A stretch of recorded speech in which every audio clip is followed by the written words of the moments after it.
Welcome everyone to this session.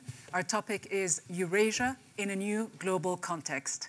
My name is Rida Fakhri. I'm a presenter for TRT World based in Washington, D.C. I'm also the moderator of the soon-to-be relaunched Doha debates, and I'm absolutely delighted to be moderating this discussion with such prominent panelists. Now, if there is one region today that is emblematic of all the rising geopolitical and geo-economic rivalries that the world is seeing today, then it is, without a doubt, Eurasia, but perhaps more specifically Central Asia, which has been a very fast-growing region in the last decade, and of course neighboring South Caucasus as well. They have become focal points for changing political alliances and, of course, strategic infrastructure projects. They've also been trying to redefine their role within this new changing landscape.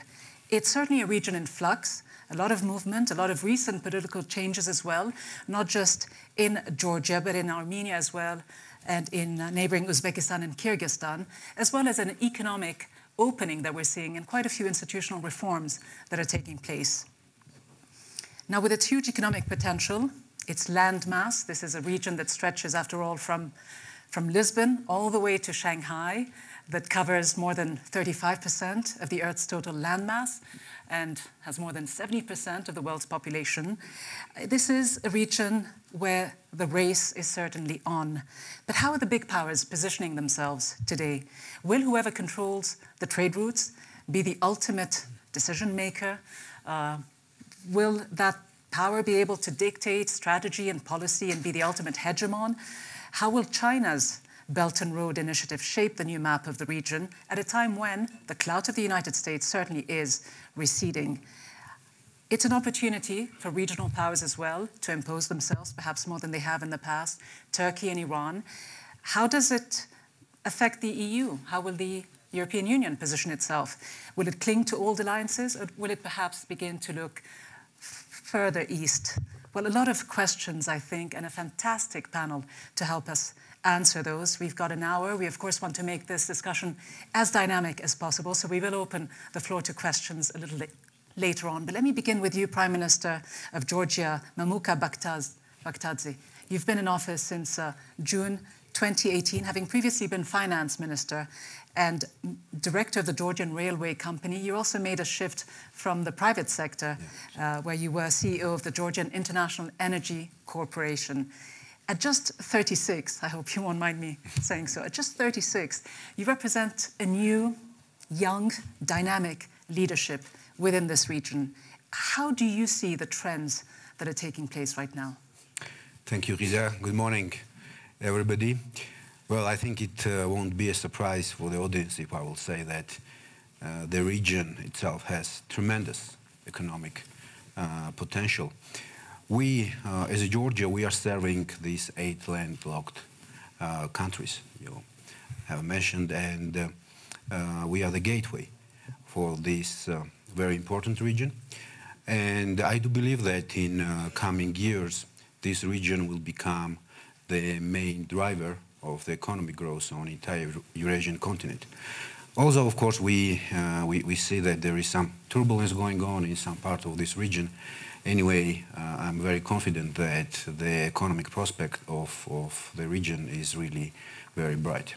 You say the economic prospects are very bright. Obviously, you have been trying to push quite hard to make Georgia become, once again, an economic and transport hub. In fact, in your previous role, you pushed for something called the Middle Corridor Initiative, which is part of the Belt and Road Initiative, but interestingly, it doesn't have any Chinese investments, when I was interested to find out that 89% of the Belt and Road Initiative projects are awarded to Chinese companies. I wonder why. Is it that the region is trying to reimpose itself and regain some kind of independence and autonomy? Well, if you look at the map, of course, Georgia is a natural candidate to become a regional hub for business and transportation and logistics. And therefore, we are investing so heavily in infrastructure. We regard ourselves as a bridge from Europe to Asia. Our historical roots are European, and therefore our outlook is also European, but at the same time, Georgia is located at this crossroads of civilizations. Yeah, so, and of course, we regard ourselves as a bridge. Does it mean that you're trying to look further towards the European Union and less toward China? Well, we would like to facilitate to the trade and to the very increasing volumes of trade between Asia and Europe, between China and European Union. And you know that at the same time, Georgia is the only country in the region that has free trade agreement with both European Union and China simultaneously. So I see here a big synergy, I would say. So I don't see it as a kind of two big competitors. I see it as a very big synergy. And of course, Georgia, we as a country that has the European aspiration and European outlook can play a very important and vital role in this. And let me repeat myself again, we see ourselves as a bridge to connect two largest economic platforms with each other. And quite literally trying to connect Central Asia and the region to China and Europe through this billion-dollar railway yes. that goes from Georgia, Azerbaijan and Turkey. Yes, because we are the gateway for these 8 landlocked countries, and with the new logistical routes, of course, we will be able to unlock the very big economic value that really does exist in these countries. Thank you, Prime Minister. Let me try to get the European perspective if I can. Karin Kneissl, you are the Foreign Minister of Austria, which held the rotating presidency of the Council of the European Union. It's interesting to look at how the Europeans view the region, because it seems to me that for centuries, Europe saw themselves quite distinct to Asia. On the one hand, they perceive themselves as being sort of the more technologically advanced, forward-looking part of that region, whereas the Asians were perhaps looked at as being more static, perhaps even backward. I hate to use the word, certainly undeveloped. Things have changed dramatically, haven't they? When you hear the Prime Minister of Georgia talk about how his country is positioning itself both looking toward the EU, but also toward China, where does it leave you, the Europeans? Are you playing catch-up with China? Where do you see yourself? Well, first of all, I may start by saying geography is back. And it's not for the first time that we should study geography in more detailed terms. The famous British geographer Harold Mackinder, without using the term geopolitics, you can perfectly well call him the father of all geopolitics. And he was the one who actually criticized the maritime obsession of the then colonial might of the United Kingdom by saying you have to go to Central Asia, that's where the heartland is, and it was all about controlling. And then we didn't have a single idea about the oil and gas reserves in that region. Or when you look at the statements of the late Charles de Gaulle, he was preaching the idea of Paris, Berlin, Moscow. And I don't fully agree with what you said, that looking at Asia as backward. Not at all. It was always looking at Asia as the cradle of civilization. I mean, Europe wouldn't have been created without all what came from the East. I mean, I'm a passionate scholar of Latin and ex oriente lux. That's how we were brought up in our humanistic education. And I always also claim orientation comes from Orient. So we always looked to the Orient, for the better or for the worse. So I don't fully agree with this kind of that Europe would have looked at Asia. It might hold true for some, but not for the general European spirit in terms of philosophy and so on. About the EU. What about the EU perspective? Yeah. And then I wanted to move on to Austria more specifically as a bridge builder. Yeah. So now the EU has created its connectivity strategies with regard to China. And I had the honor to chair during our presidency some of the cooperation councils we have, for instance, with Uzbekistan. And here you get the clear-cut impression and idea. They want to look also to the EU. It's all about diversification. You don't want to depend on one client. Winston Churchill was fully right when he said liberty lies in diversity and in diversity alone. So whether you supply or whether you demand something, whether it's about commodities, whether it's about political, military partners, you diversify. This is a natural attitude, and that's where the EU is as a partner. But in terms of what drives the EU, of course, beyond what we all know is the huge tapped and untapped economic potential of the region, the energy resources and the rest of it. To what extent is EU policy, and I speak to you as someone who is an expert, an author, someone who studied the region of the Middle East, so the wider region, who knows very well the complexities of the region. To what extent has the security dimension and this whole so-called perceived Muslim threat also factored in to the way the EU is approaching this, with Austria having, been a bridge between East and West, traditionally the Austro-Hungarian Empire having stopped the Ottoman Empire in its tracks in Vienna, and with a lot of these countries that we're talking about being predominantly Muslim. Yeah, but I may say that when we speak about interests, we speak about economic interests, we speak about political, diplomatic gateways that you want to build, but we don't look at all that through a pair of glasses called religion. Certainly not. I mean, security. Yeah, but when we speak of Eurasia, I mean, it's there are so many religions, there are so many ethnic developments, and when you speak about the big powers today in Eurasia, China has nothing to do with religion. I mean, when you speak with a Chinese counterpart on the Islamic world, for instance, they don't make this distinction between Shia and Sunni, which is part of the whole thing, but they simply don't do it, and it's about clear-cut economic interests. So I don't want to dwell into a debate on religion with all my due respect for the element of clash of civilization, etc. We read it, we know it, it's there, no doubt about it, but speaking about Eurasia and having quoted Harold Mackinder, Charles de Gaulle, and others, it's really about very genuine economic interests. And for instance, also you mentioned my past as an author. A few years ago, I took the leisure to work in the OPEC library on a longer text on oil and gas reserves in the Caspian Basin. When you read the papers of the early 1990s, wherever they were published, it's all about Turkey, Iran, and the United States, the new big race, the new chessboard, etc. Nobody mentioned the People's Republic of China then. So now it's there, it's the actor, it's not just the investor, it's the geopolitical actor. And that's where I'm a strong believer that the European Union should work on wherever it can on equal level. So work with China. Work with China, work with everybody on a partnership, but on clear-cut conditions. Clear-cut conditions. Sumantra, Chakrabarti, you are the president of the European Bank for Reconstruction and Development, the EBRD, which has been active for very many years, I believe some 27 years in Central Asia and all 5 republics. It's the largest single investor in the region, with $14 billion invested over this amount of time.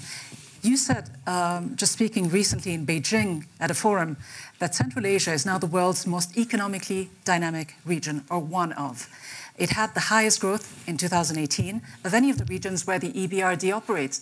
But you still sounded a word of caution. You said that the region, or at least you believed 2-3 years ago when you were sitting here in Davos talking about the same issue, you believed that this region had to work twice as hard to attract investment.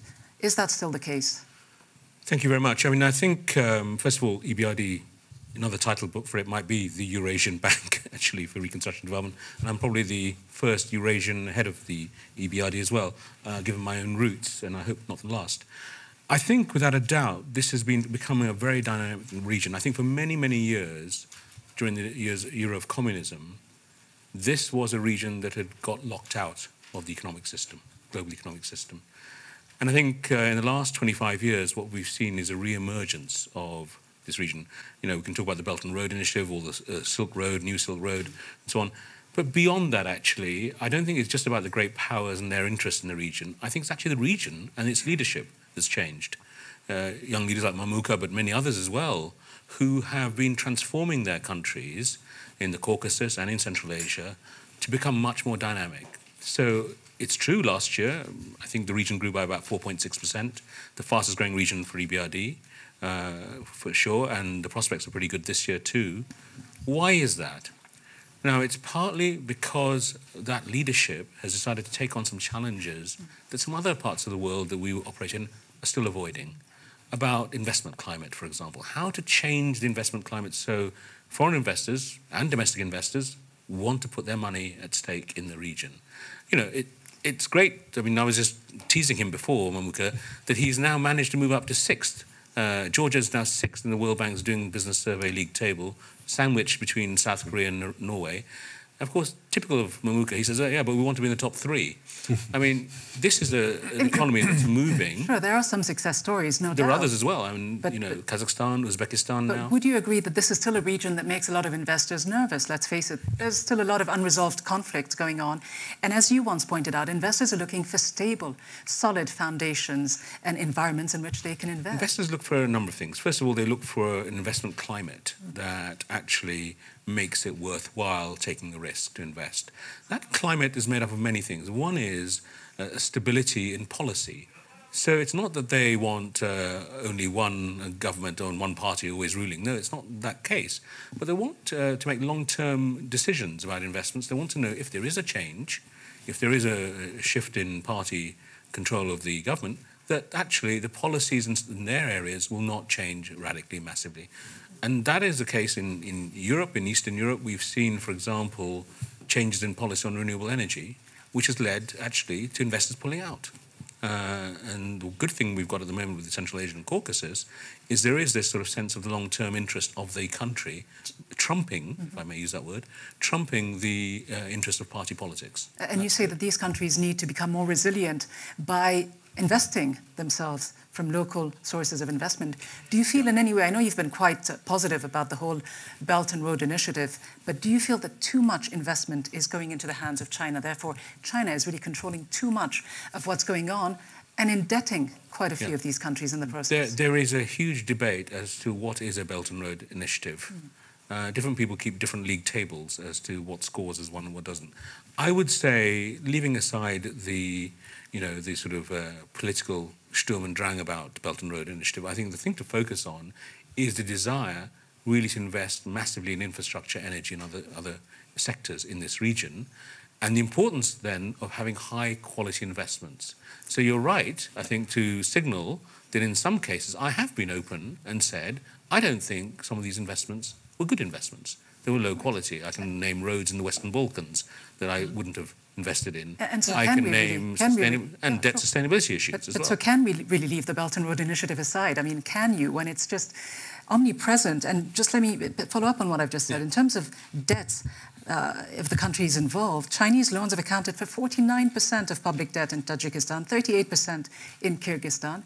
Those are huge numbers. Those are huge numbers, and I think that I think the Chinese administration is wary now of adding to those pressures. Certainly in my conversations with them, I think there's also a realization. By the way, China is not a homogenous country. We always talk about China as they have one view. They don't. There's a wide spectrum of views in the administration as well.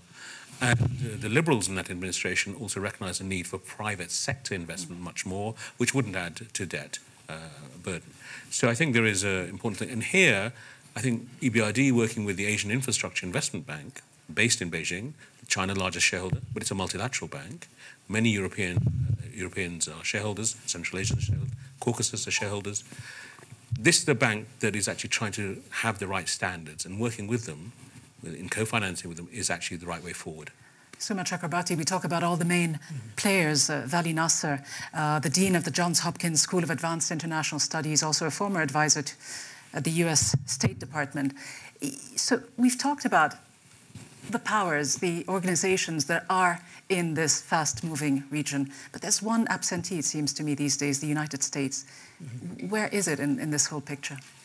Well, I mean, the simple answer is that it's not there at all. And early on, when Central Asia and the Caucasus separated from the Soviet Union, the United States made a bid to be present there, invest in particularly energy, and also in security issues, but it's now increasingly absent. I mean, it's also important to sort of note that, when we talk about Eurasia, this is largely a concept that is being crafted in Asia rather than the Europe part. And this idea that there's a sort of the geographic landmass could be a strategic unitarian concept is coming from the East. And it's also an evolving concept. Some of the players in the region are looking to the West, particularly in the Caucasus, or maybe even Kazakhstan. And many of them are also looking to the East. Some are looking to the South, like Tajikistan and Turkmenistan, more towards Iran, some are looking towards India. So I don't think even within the region, strategically speaking, there is one unitary view. And actually, the withdrawal of the United States has helped this kind of fracturing of which direction do you look. It's also sort of important to think that the big players in this region, at least the ones who sought to sort of give shape to a regional understanding, particularly around the concept of the Shanghai Cooperation Organization, Russia, China, and Iran, and now Turkey added to it, are distinctly keen. They look at this region as their backyard, as their strategic backyard, and they don't want the United States there. In fact, if the one thing that all of them agree on is that this sort of in the spirit of Shanghai Cooperation Council, this should be a regional, it should be a region that they essentially control, and the less the United States is present, the better. And I think partly the economic investment and development is driven at integrating this region, particularly with China, but also with Russia and with Iran and Turkey, to the exclusion of the United States. And I finally would say for them, particularly for China, the Central Asia and Caucasus provide an alternative to what they see as the Malacca Straits problem. You know, is that the United States has the command of the high seas. It can always choke them. When we first thought about One Belt, One Road, we thought about a string of pearls ports that go all the way from Asia to the east coast of Africa. But the concept of a Silk Road, the new Silk Road as a definition for Belt and Road, essentially means creating this linkage via land. And that makes integration of Central Asia and Caucasus into what might be bigger strategic and economic concepts that China obviously has the economic wherewithal, but Iran and Russia are ultimately supportive because they see it as coming at the cost of a U.S. presence in the region. Yeah, and many are wondering if the United States won't end up becoming more and more some kind of an island in this rapidly changing part of the world that is so strategically important. But I wonder, coming from Washington as you do, and speaking to a lot of policymakers and business leaders, how much concern, how much anxiety you feel there is, not just about China's growing influence in this region and beyond, but also by the fact that these new alliances are also opening up a lot of potential for countries like Iran specifically to move on. And also certain opportunities for Russia. I think the problem in the United States... specifically, how much does that worry the U.S.? Not enough, if I would say. I think as far as China is concerned, the United States' conception of China is East Asia, as if China is only along the east coast of China. It's a Pacific problem. The United States still does not see any kind of a Chinese economic expansion or even security presence in Western Asia, its investments in Pakistan, in Iran, potentially in Turkey, still as strategically relevant. Its absence in any kind of a U.S.-China conversation. Iranians don't have the economic means to invest in Central Asia, and I think in the current sanctions regime, they can't even offer, let's say, an easy route for gas and oil to come from Turkmenistan and go onto ports on, let's say, Chabahar port, which India has invested in. So all of these sort of are theoretically there. Once there's an opening, it'd be key. And I think that's part of the conversation. One of the big issues between India and the United States was that the port of Chabahar, which the Indians have invested in as an alternate route to Central Asia, would be exempted from U.S. sanctions. Thank you for that. Let me move on to our last panelist before we perhaps open the floor to some questions. Shiv, Vikram, Khemka, you are Vice Chairman of Sun Group, a private investment group, which I believe has a lot of extensive experience in Russia and India specifically, across many different sectors, but focusing on gas and oil, a region which has long been associated with these commodities, perhaps now changing, and with more people realizing that this is a region that has a lot to offer when it comes to the technologically driven, innovative sectors as well. I wonder how much you can talk to us about that and tell us where India fits within this whole picture, because we often focus on China when it comes to Asia, but India is the other big power that's being relatively ignored. So our group has been working in Central Asia for 20 years now and investing in Central Asia. And we've been investing in Russia and working with Russia for 60 years. So we have some experience in that region. I think that I think Central Asia is actually a remarkable success story. If you look at Kazakhstan, you look at the amazing leadership shown by President Nasr very early on, and I would say a strategic realization by him that he needed to balance the geopolitics of the region, building relationships with the US, with Europe, with Russia, with China, and with other countries in a very thoughtful way, because it was a very fragile time in the early 90s, and his leadership, I think, showed the way to other Central Asian countries. And he's done an incredible job, I think, in Central Asia to create an engine of growth. India has been very focused on Indian issues for a long time, and only recently, I'd say, in the last few years, has India started to play a more active role in Central Asia. The president of Uzbekistan was in India recently, and I think our prime minister has made visits to Central Asia. And I think the Chinese were very early off the blocks. And, you know, much before Belt and Road Initiative, in fact, it was announced in Kazakhstan. Before that, the Chinese had already invested very significantly in Central Asia, in oil, gas, mining, and other things. If I look at Central Asia, and I know Central Asia better than I know the Caucasus, if I look at Central Asia, I really see a number of things. First is location. The location of Central Asia is very strategic from a transport point of view and logistics point of view. The second thing, I think, is the energy and mining resources. You know, if you look at the resources in that region, it can really fuel growth in China and India, the type of growth that we need. So they really become partners with Russia, or competitors slightly, but partners with Russia in feeding and fueling China, India's growth, Southeast Asia's growth, which is quite significant. India is growing at 8%, and you know, China is growing at 6%. So that's a significant growth for those economies. And India on its way to becoming the most populous country in the world. Yes, as well. In a few years. Yes. How does it look at this potential new Eurasian order with all of its problems? Certainly not a well-integrated region yet by any stretch of the imagination, but how does it look of a potential Eurasian order under the hegemony of China? But I think India has recently become a member of Shanghai Cooperation Organization. India has some issues with Belt and Road Initiative, particularly concerning the China-Pakistan economic corridor. But otherwise, you know, I think investment in energy, infrastructure, dry ports, ports, logistics, and certainly at the SCO meetings, the discussion is always that it should be broad-based. That yes, China is very important, but everyone's welcome to participate and really build out this connectivity for the region, which will increase growth and so on, and connect Europe and Asia in a more deep way. So I think India is a new participant and starting to get more involved, and I think has a positive attitude towards that. Prime Minister, yes. You had something to say. In your previous question, Ida, you mentioned about the position of United States. United States is our strategic partner, and for example, the US-Georgia relations is on an all-time high level. And we see a deepening of our cooperation in both dimensions, in security and also in the field of economics and business.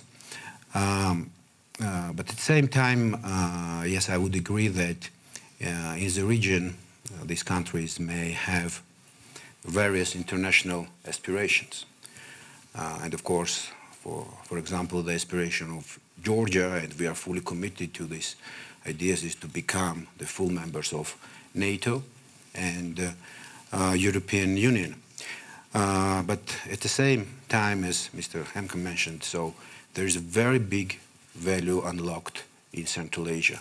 And the major obstacle to unlock this value for the global economy is, of course, transportation and logistics.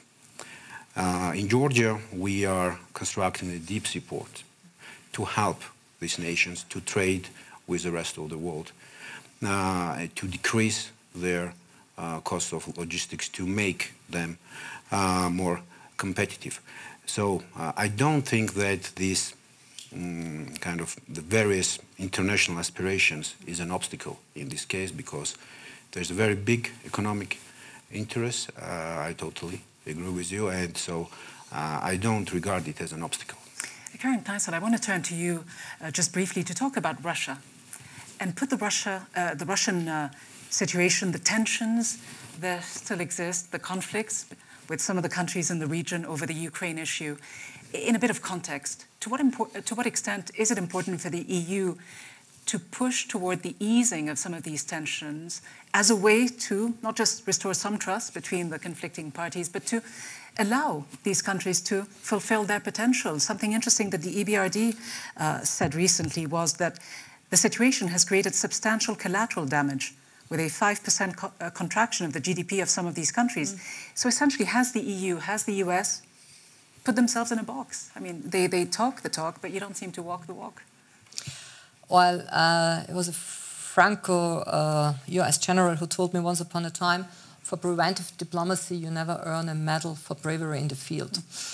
So certain things are happening behind the curtains. You don't see them, can talk, call them a lot of talk, but here, in particular within the Organization for Security and Cooperation in Europe, OSCE, from Vladivostok to Vancouver, this ideal of a big forum, of a marketplace where actually you meet in Vienna every Thursday morning to discuss. Sometimes you attack each other, but at least you are in contact.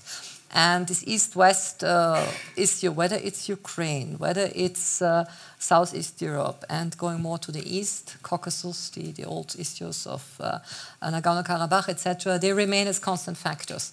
And here we have within the OSCE cumbersome, but here and there successful mediation, preventive diplomacy. It's happening. And is everyone on the same page? Europe, yeah, they're European diplomats. I mean, for instance, we have at least 2 Austrian diplomats who really succeeded by making the Minsk Accords somehow work. And it's for the sake of the civilian population, because we have 6 million Ukrainians living in the eastern parts, war zone, and they are out of touch with their social system, which is located in Kiev. So in order to make their daily struggle for survival, for somehow a dignified life workable, here you have EU diplomats, you have national diplomats who work for the OSCE and who make certain things happen. It's happening. Unfortunately, it's happening too slow, too cumbersome, etc. But the one or the other thing has been achieved. And again, you don't see them, you don't know the people who are behind, who made it happen. But also during our presidency of the OSCE, we managed to get certain things between Moldova and Transnistria done. And here it's all about the East-West conflict.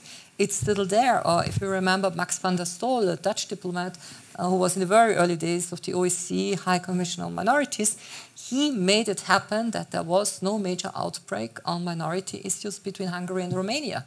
It could have happened. It didn't happen.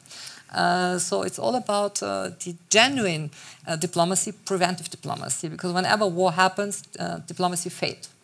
And so, yes, for the sake of things are happening, but luckily behind the scenes, that's where diplomacy should work. Okay, on this note, shall we turn to a few questions? We have one here. Would you please kindly introduce yourself briefly and a brief, concise question to the panelists? From companies in CEC. Actually, I have a different opinion. Actually, you know, Georgia, I have visited Georgia for more than 10 times. Georgia is a very nice and beautiful country. And also, actually, the leader of Georgia is also very professional, actually, the Western concept. But on the other side... Your question. Micro. Okay. But on the other side, actually, the Georgia also, the infrastructure also need upgrading. And also building need upgrading. They need many, you know, technology and also even capital injections. Actually, we do the project. I have been visited there more than 10 times. Actually, Georgia, they need the good technology, not only, for example, from China all over the world. We do the project not through automatically give to us. Actually, we are get from international bidding.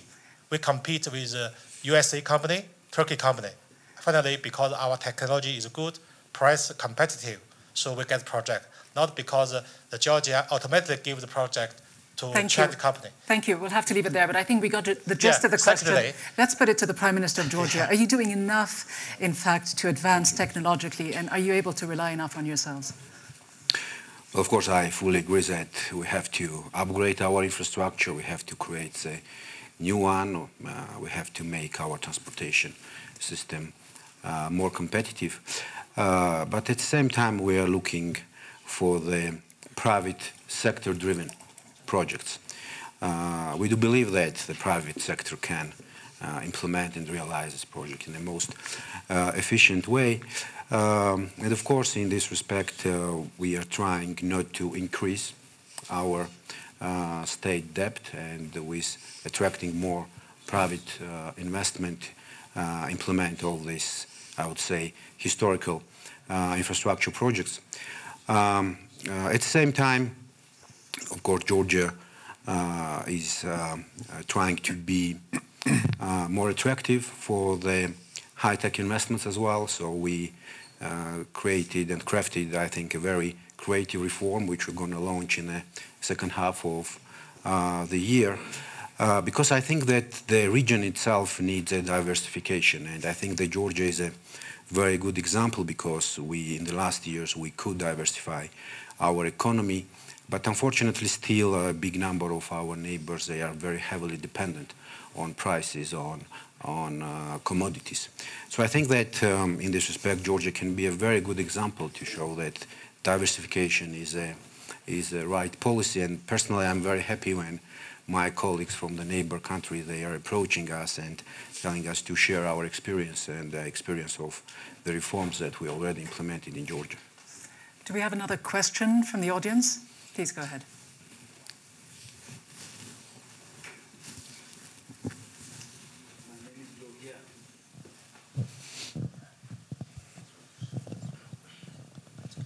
Hello. Yeah, hello. My name is Lohia from Indorama. I live in Indonesia in London, and I heard lots about Georgia. Our team has visited, and they are talking for some projects there. I just saw the leadership in action. I'm really very excited that this will be a great country. We are in Uzbekistan and another 32 countries.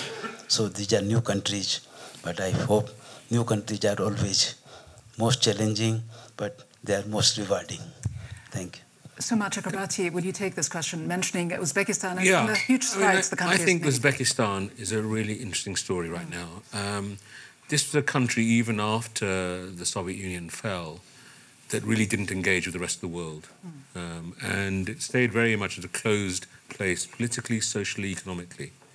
And it had lots of problems internally, but it also had lots of problems with its neighbors. It was in our continuous argument with the Tajiks, with the Kazakhs, everyone. After the death of Mr. Karimov, the previous president, the new president has started a huge reform movement. It's like an economic and political revolution is taking place. It has opened up. We were in the deep freeze in terms of relationship with Uzbekistan for some 15 years. I tried all sorts of ways to try and have a reset. I even pleaded with them that in the heart of every Indian there is Uzbek blood. So that didn't work either. But finally what did work was actually a change of president. And then they really opened up massively, and we have now come back. We invested 350 million in the first year of euros in a wide range of sectors. Huge investment opportunities. What's really striking, though, is how they've opened up to their neighbours. So cross-border projects now are possible. There's discussions about trade barriers between the countries and how to reduce them. Flights are now taking place between these countries. Uzbekistan is really interesting. And they've had because, to, haven't they, because of the young population that they very young deal with. population, but it's also a very diversified economy. Always in Soviet times, it's always actually quite a diversified economy. Say Kazakhstan, which is very dominated by oil and gas and needs to diversify more, Uzbekistan actually doesn't have that, that boon or the curse of oil and gas. It has everything. So there's a huge opportunity here.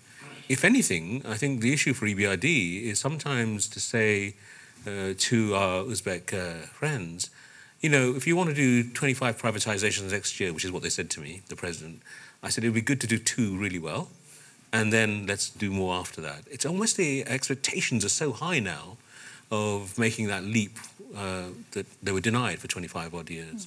So I'm really pleased with the opportunities there. And by the way, Georgia is also one of our top performers now. So And it's a very diversified performance in Georgia. And what I think Mamuka is right about is how Georgia has reached out to the European Union, for sure, and that's their destination as the government looks at it. But it's also reached out to the Gulf, it's reached out to Russia, it's reached out to China, and India as well. Indian investors have come in with us into the steel industry and the energy industry in Georgia. Interesting, the directions in which countries are looking. Georgia obviously looking toward the EU, but also NATO, which could be a double-edged sword. I'll come to that in a second, but to you first, Karin Kneissl, I think, to follow up on this point. Yeah, in early 2003, I had the pleasure to teach as a guest lecturer for a very brief period in Tashkent. And what I remember from then, you said it didn't engage too much. That was just a time when it engaged a lot with NATO. We had a NATO basis there. You would see carpets in the bazaar with "We love NATO" tapestry. So it then engaged a lot. And when you, most of the male students told me, I learned Turkish, and I wanted to emigrate to Turkey. Turkey was like the America for the Italians of the early 20th century. And that held true for many, many young people in Central Asia. So the migration movement, studying Turkish, going to Turkey, make money there, live also in an atmosphere of liberty, create a family, get a status as a young man. So this is something that I observed a lot as a teacher in Tashkent. And what I also observed then was, and that I think is still a matter of also doing business, the ones, and I was teaching both in Turkmenistan and Uzbekistan, the ones you could really do work with in a professional way, and I speak as an individual, I was not an investor, I was not a company there, was the female Russian population. I mean, they are really the hard-working, reliable people. The young men, as I said, they migrate. Some, you also have a tremendous high figure of foreign fighters from Uzbekistan. You have the Fergana Valley problem. You have and still what is still a matter is the concept of nation state. The borders that were drawn by Stalin in the late 1920s, that are still there, that are contested. And the fact of ethnic strife, you mentioned religion before, and it has more to do with ethnicity than with religion. Speaking Arabic, I went to the mosque sometimes. People approached me in Russian because they thought I was one of the Russian. Unfortunately, I don't speak a word of Russian. But at the central mosque in Tashkent, I could understand everything very well. Why? Because it was sponsored inter alia by Gulf states. So this is also something that you have to bear in mind. And here, I feel sorry for certain layers of the population. And here I think mostly of Turkmenistan. It also holds true for Kazakhstan. It happened 3-4 generations ago that people who lived with their animals in a very free spirit were obliged to settle in a skyscraper in the 1940s, 50s. And that has led to a tremendous sadness. People were broken somehow, and this is still there. So this is something I think what should not be neglected, what has happened to the population. And it doesn't go away in the 5th or 6th generation. There's still a sadness, a life of liberty that you had to exchange with living in a skyscraper. And here I come back to what I said, doing business, working. It's the Russian women you can work with. You mentioned Russia. We'll touch on that in a minute, but I do want to get back to you, Prime Minister Bakhtadze, for a second to talk about what we heard Mrs. Kneissl mention. And of course, as an Arabic speaker, I can attest to how good your Arabic is, having made a whole speech, or at least part of a speech, to the UN General Assembly in Arabic. Yeah, thank you. Quite extraordinary. But back to Georgia's desire to accede to the EU and NATO. Clearly, you have set out your priorities, and there's quite a bit to gain out of this partnership if you do accede eventually, and all signs are that you may, because there's a lot of positive talk coming out of the European Union, certainly saying that they are very much dedicated to your regional stability and integrity. But I wonder, from your perspective, looking at joining NATO, to what extent could it be counterproductive, given the fact that it has created and caused quite a bit of conflict to begin with within Ukraine, and looking back at the policies pursued by then President Saakashvili, the loss of territory? Is it time for you to be more realistic, perhaps, if you ever want to regain control of the territories of South Ossetia and Abkhazia? Well, unfortunately, Russia continues to occupy 20% of our territory. And also Russia is taking the aggressive steps against Georgia. Our answer to this, I would say the most painful challenge is, of course, the consolidation of our democracy and rapid and sustainable development of our economy. So when we are talking about the international aspirations of Georgia, even yesterday I heard that one expert was saying that this is a political choice of Georgia to join EU family, for example. Of course, it's not a best answer to this question. This is our civilizational choice because, as I have mentioned, our roots are European, therefore our outlook is European. But Russia feels the region is also its sphere of influence traditionally. You asked the question about NATO, for example, yes. I think that if Georgia joins NATO, that will be in the best interest of the region. Why? Because it will become more predictable and more sustainable. This region needs stability. It has all the economic preconditions to be very successful.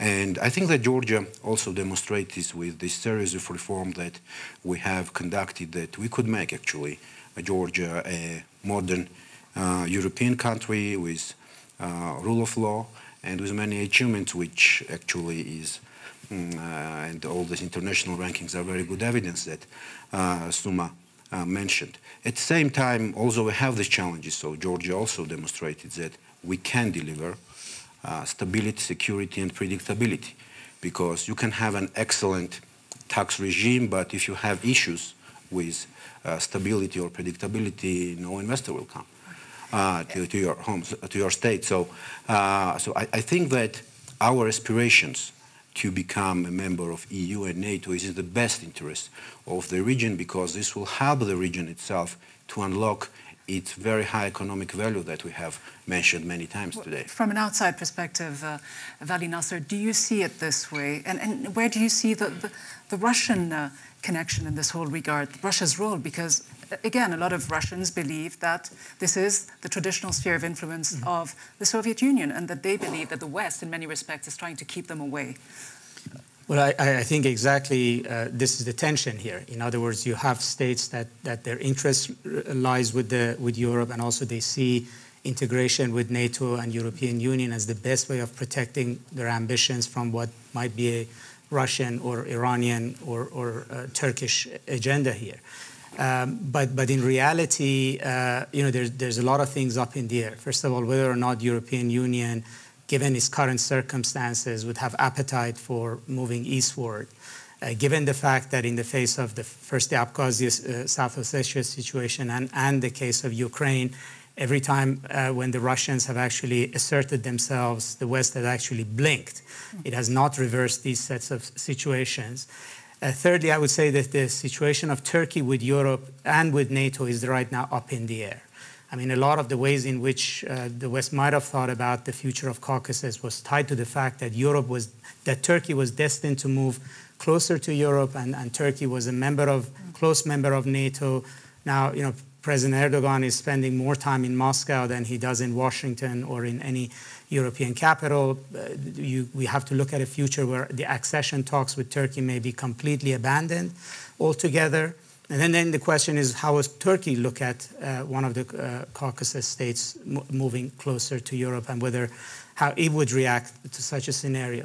And then finally, I would say, if you looked at the case of Azerbaijan, I mean, Azerbaijan, much like Georgia, was looking to building a relationship with Israel on the one side, with Turkey, with the United States, and increasingly watching what's happened with Georgia, and particularly after Ukraine, it has become much more neutral. Again, there are continuous trilateral meetings with the president of Iran, president of Russia and the president of Azerbaijan in Baku, in Tehran, is that Azerbaijan sort of has decided that leaning too far to the West may actually provoke the Russians, and the best way of protecting what Azerbaijan's ambitions is to sort of temper that enthusiasm for the West. But I think all of this goes to the point that there's not one single view here about how to protect what this region wants and aspires, and how to actually really manage these big gorillas, if you're saying, that are sitting around this region and have clearly much more interest in this region than right now the United States or even the European Union have. Yeah, it's interesting, Karin Kneissl. One question to you before I go back to the audience for another possible question just behind me. I'll come to you in a second. But we talk about the tensions, the conflicts, of course, they are there. We talk about trade wars, virtual wars. But what about, and we're sitting here talking about Eurasia in a global context, but this global context could so radically change, couldn't it, if a real war took shape? And I'm thinking about Iran, who knows? But the European position quite distinctly different to the United States and China's and the rest of the world. Do you foresee any kind of conflict like this taking shape, and how would it affect this region, do you think? I'm still confident that there will not be an open-fledged war with Iran. I've been going to Iran over the last 20 years at least once a year, and I think I'm one of the few who had the chance to both travel to Tehran and to Tel Aviv giving a lecture, and both knew of each other. And unfortunately, both never stamped your passport and allowed you to come in. I know that, but lucky. Maybe I was just lucky. Maybe it was for the simple reason that they both knew that I was there as a lecturer and nothing more. I remember days when people said, "No, next week there will be a war and it's building up," and all this, music that is then built up. And it never happened. And I'm pretty sure it will not happen. And you say it won't happen because? It won't happen because it's not in the interest of any party. It's not in the interest of the United States. I remember also when we had the WikiLeaks of 2009, I think, the then Secretary of Defense went to Saudi Arabia.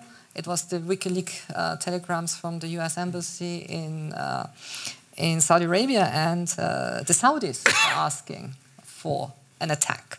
And Gates said, "No way, we are not interested in attacking Iran." That was under the Bush administration. An interesting partnership between the Saudis and some Gulf countries and Israel. Yeah. On this. Israel is called in some think tanks the leader of the Sunni world in Washington. We do have here interesting watershed lines that are rebuilt. I'm pretty sure there won't be a war against Iran. And I'm somehow confident that with time we'll see that this concept of with whom you can work in the region on what. I mean, the Iranians under the most difficult times didn't quit the country to the same extent. People started quitting the one or the other emirate when the real estate prices crumbled. When the people are just then looking for where the grass is greener, that people don't do to the same extent in Iran. And so I'm confident that no war will happen. We'll see all kinds of other conflicts, unfortunately, but no war. An optimistic note. A question from the audience? Yes, this question is for Mr. Khemka and Mr. Chakrabarti, and then maybe others in the panel if they have an opinion. We've talked a lot about investments in infrastructure, but to create true stability in the region in the long term, if you believe the World Bank, and per dollar investment in human capital as opposed to infrastructure creates more long-term stability and growth. I'd like you to comment on what you believe for this region are appropriate investments in human capital to avoid, for example, a youth unemployment crisis. We've seen India lead in many ways in that balance, and what you believe we should be doing in the region. 2 brief answers, please, and then we'll wrap up with all panelists. Kazakhstan again led the way. They created something called Bolashak, the Bolashak program, 22 years ago, which was to actually create a financial aid for students to study abroad globally. and they sent them in 3 directions: the US, Europe, and China.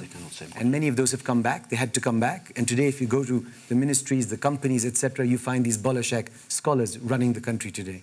So I think there was an understanding of that. And I think the other countries are now starting to follow that as well. Uzbekistan is very excited about human capital development. Thank you very much. Well, not a lot to add to that. I mean, I think actually I've seen these people coming back like in Kazakhstan. Some of them ended up Oxford University. My wife taught them. They've turned up back in Kazakhstan. It's great. I think beyond that, though, is thinking more long-term about the skills agenda in these countries. And I'm not sure, and I wouldn't just say these countries in Eurasia. I think many of the countries EBRD works in North Africa as well haven't yet really got serious policies on what are the skills gaps and therefore what sort of education do you need. The join-up between employers, for example, and the education industry is not as good as it should be. So we're putting more money into things like sector skills councils and others to try and actually have a better dialogue between what the demand side of the equation, if you like, and the supply side as well. I think that's going to be something that we want to see more of these countries doing.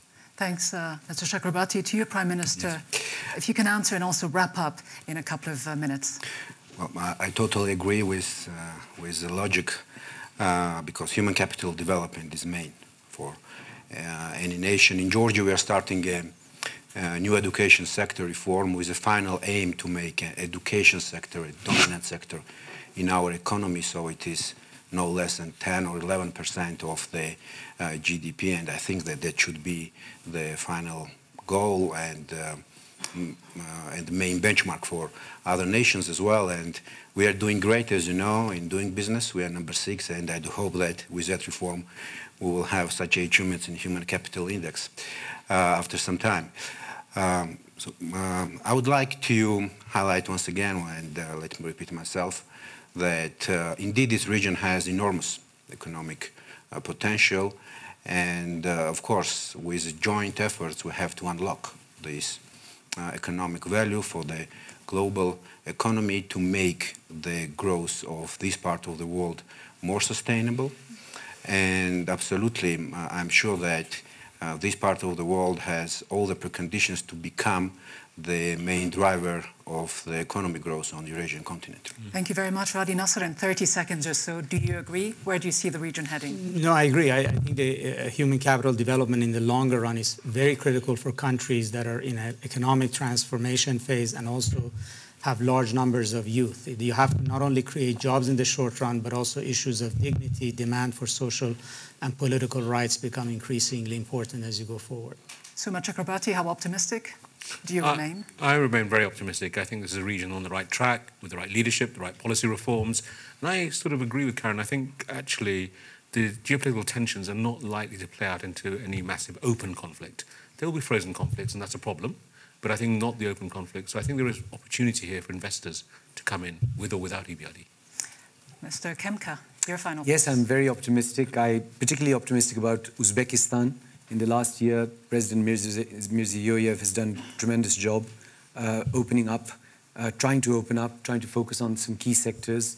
And I think it'll be one of the bright spots over the coming years.